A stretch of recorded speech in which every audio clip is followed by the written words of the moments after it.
इथे पूर्ण उंची घेतली, उंचीची 34 आहे, 34 घेतली. इलॅस्टिक लावायला इथे 2 इंच एक्स्ट्रा घेतलं.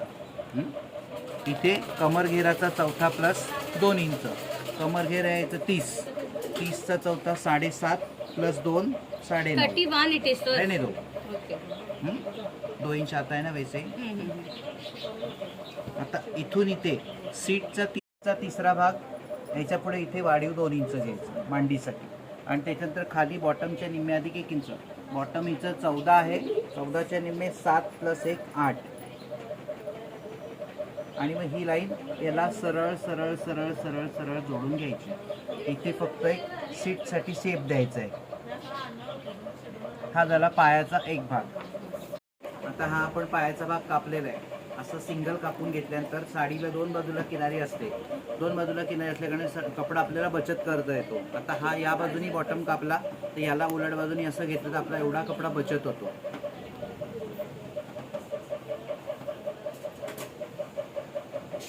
सेम टू सेम दुसरा पाय कापून घ्यायचा आहे.